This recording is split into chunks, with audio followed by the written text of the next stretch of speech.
Queridos, a paz do Senhor Jesus, com muita alegria, eu chego para mais uma edição do nosso programa Desvendando o Mistério da Bíblia, levado até você através da TV Bleia. Você que ainda não é inscrito, se inscreva, pois há louvores, há palavras, mensagens que edificam a sua vida, que edificam a sua alma. Por isso, hoje nós estamos aqui para mais um momento com a palavra de Deus.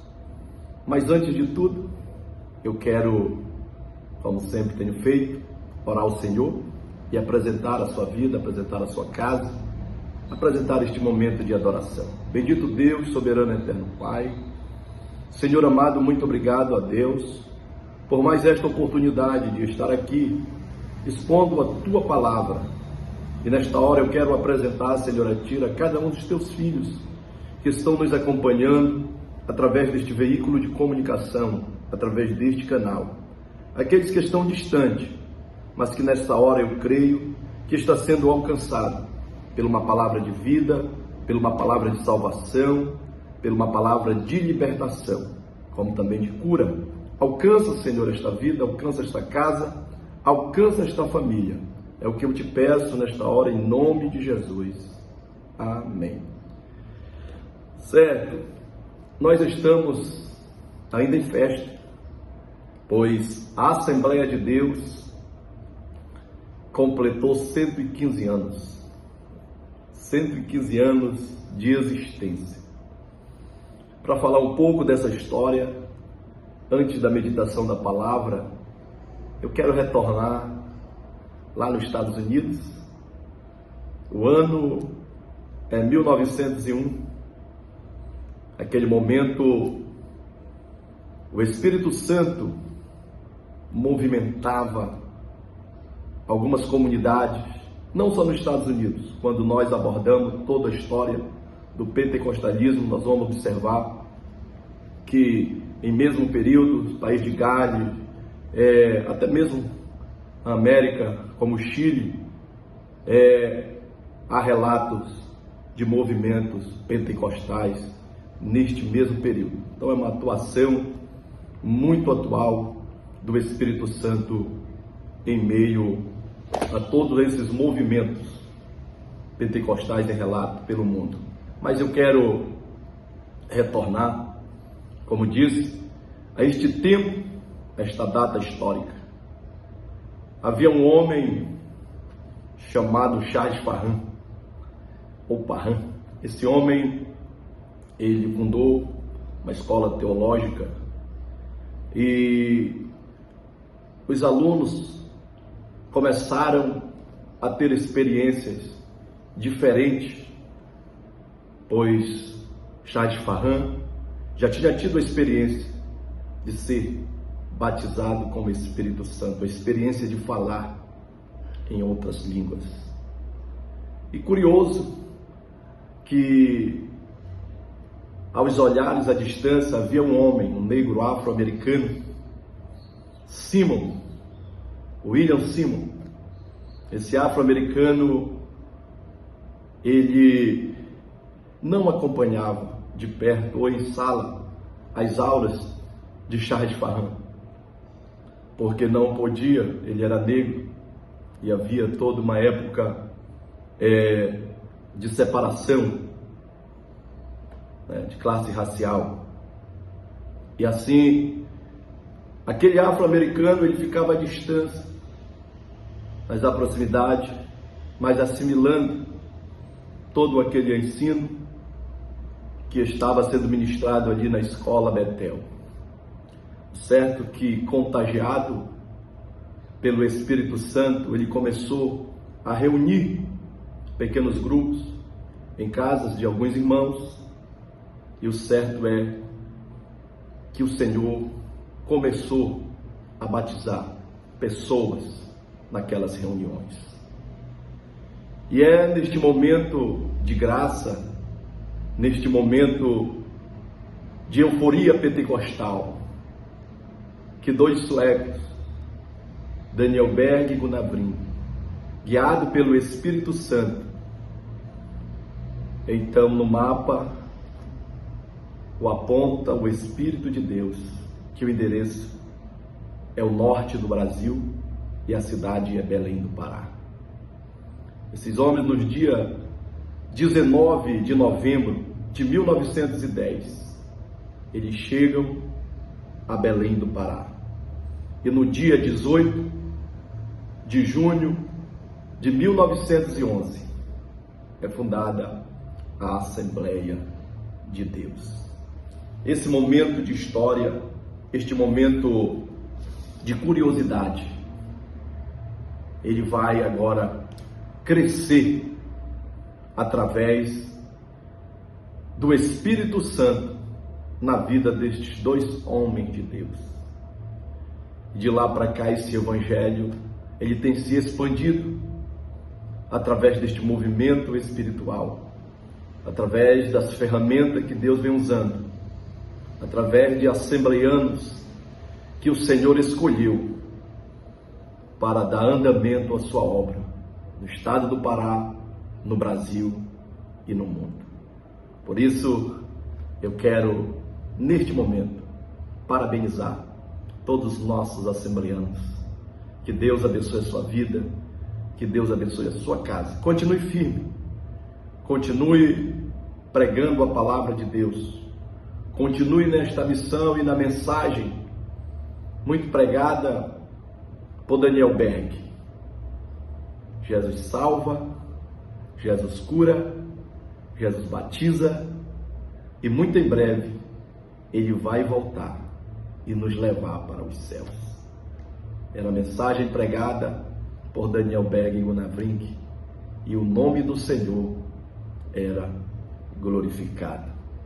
Mas entendemos que esta ação que deu crescimento a esta instituição só foi possível porque o Espírito Santo de Deus, ele estava à frente deste grande projeto. E eu quero fazer menção, a complemento desta introdução, no livro de Atos, capítulo 1, e o versículo de número 8, que diz: mas recebereis o poder do Espírito Santo, que há de vir sobre vós, e ser-me-eis testemunha, tanto em Jerusalém, como em toda a Judéia e Samaria, e até aos confins da terra. Queridos, que coisa maravilhosa!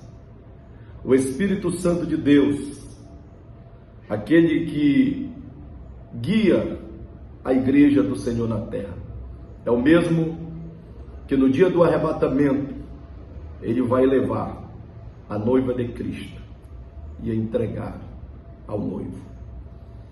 Então Jesus, ali com o colegiado apostólico, instruiu de que forma deveriam se comportar, visto que agora havia muitas dúvidas.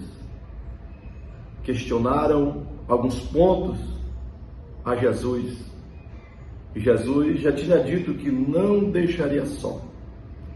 Jesus iria, mas enviaria o Consolador.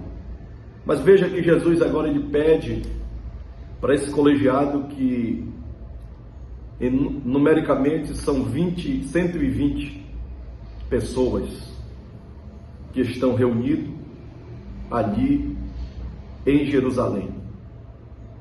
Essas pessoas estão reunidas porque o Senhor pediu e disse a eles: permaneçam em Jerusalém.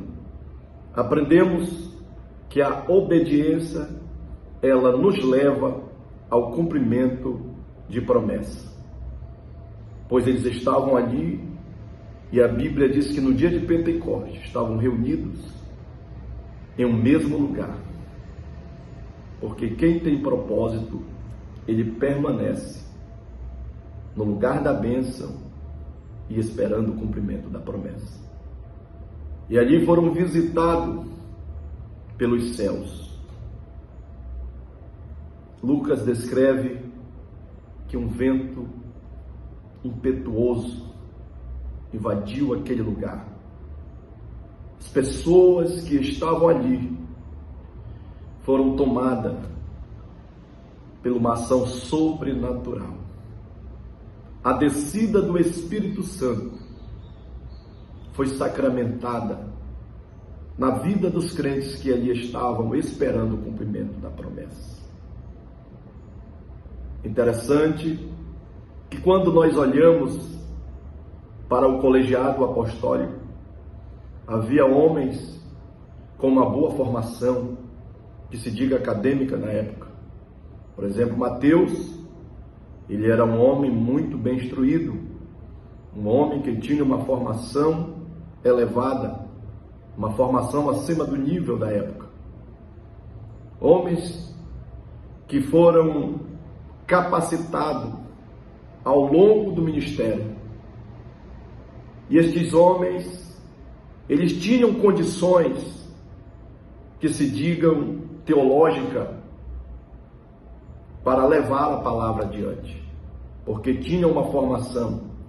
Eles acompanharam Jesus ao longo do seu ministério. Milagres, prodígios e maravilhas eles viram de forma ocular. Então eles tinham muito testemunho a contar. Eles tinham muito a compartilhar do que eles viram, do que eles aprenderam com o melhor professor da época, chamado Jesus de Nazaré. Mas por que Jesus disse para eles: permanecei em Jerusalém? Porque Jesus pediu? Eles não tinham tido uma formação junto ao pé do mestre? Eles não tinham tido toda uma informação que dava a eles uma segurança para dizer quem era Jesus? Tinham sim. Mas Jesus disse para eles: permaneçam em Jerusalém. Jerusalém simboliza a cidade de Deus. E havia uma promessa a se cumprir, que era o derramamento do Espírito Santo de Deus, o revestimento de poder, porque o batismo com o Espírito Santo, ele é um revestimento de poder, que nos encoraja, que nos torna mais disposto a falar de Jesus.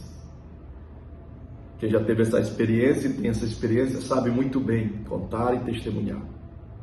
Porém, Jesus disse: permaneça em Jerusalém.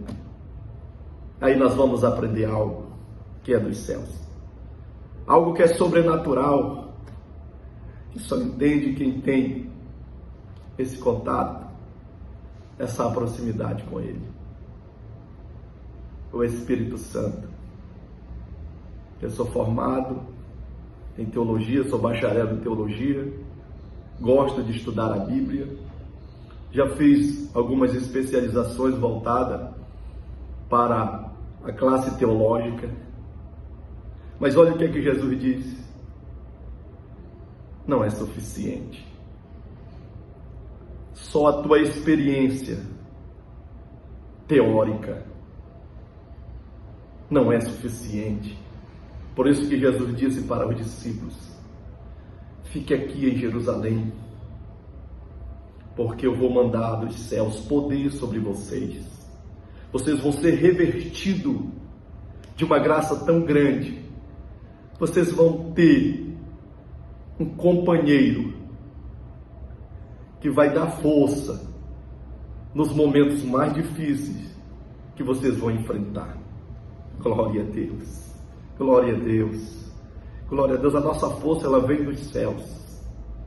Essa força que nos move, este Espírito que nos impulsiona a levar a mensagem de Deus, a fugir do mal para estar perto do Senhor, é o Espírito de Deus em nossa vida. Porque nós somos pecadores, mas pecadores arrependidos. Por quê? Porque há um dispositivo em nós, há um dispositivo na nossa vida, que quando nós cometemos alguma infração diante de Deus, no imediato, Ele desperta em nós. e nós recorremos ao pé do Senhor. Nós pedimos perdão: Senhor, eu falhei, Senhor, eu pequei. Mesmo quando nós não falhamos, nós oramos ao Senhor: Senhor, se porventura algo fiz contra ti e não me traz em memória, me perdoa. Como fazia Jó ao oferecer o sacrifício pelos seus filhos. Assim é o Espírito Santo de Deus na nossa vida. E aqueles homens, aqueles crentes, homens e mulheres que estavam naqueles dias reunidos, foram revertidos com o Espírito Santo de Deus, foram revertidos de poder. As pessoas pensavam que eles estavam embriagados, mas não, eles estavam recebendo algo sobrenatural. Por isso que Jesus disse que após eles recebessem este poder, aí eles poderiam testemunhar em Jerusalém, como também na Judéia e até os confins da terra.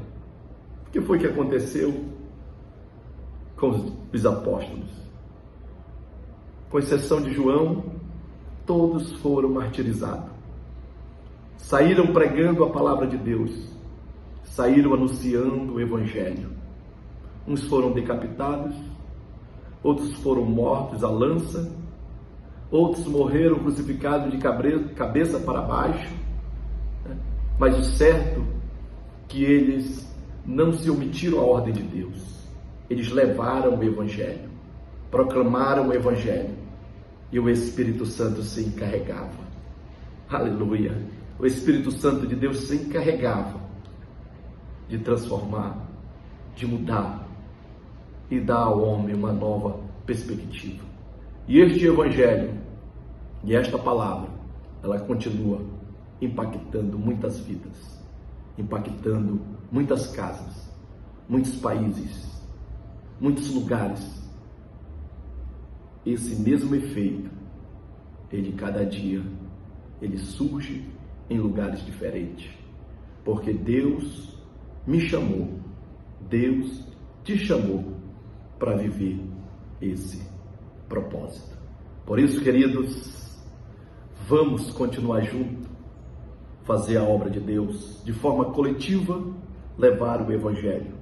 Este Evangelho que salva, este Evangelho que cura, este Evangelho que batiza com o Espírito Santo, este Evangelho que renova cada dia a nossa esperança, que Ele está voltando para nos buscar e nos levar para sempre e morar com Ele por toda a eternidade. Por isso, continuamos firmes junto aos pés do Senhor, crendo que a qualquer momento virá Ele buscar a sua igreja, a sua noiva. Fique com esta palavra, fique com este momento e que o Senhor Jesus continue abençoando a sua casa. Oramos ao Senhor finalizando este momento. Pai poderoso, obrigado, meu Deus, por mais este momento de palavra. Deus, pela tua companhia, Senhor, conosco ao discorrer deste texto. Deus poderoso, eu te apresento toda a nossa equipe, apresento, meu Senhor, a cada um dos teus filhos que estão envolvidos, para que assim, Senhor, esta palavra chegue aos lugares mais distantes e assim venha fazer, Pai, algo sobrenatural na vida dos nossos ouvintes, na vida daqueles, Pai, que são inscritos neste canal. Que o Senhor alcance esta casa, alcance esta vida e o teu nome seja glorificado cada dia. Amém e amém. Deus abençoe em nome da TV Bleia, Deus abençoe a cada um de vocês.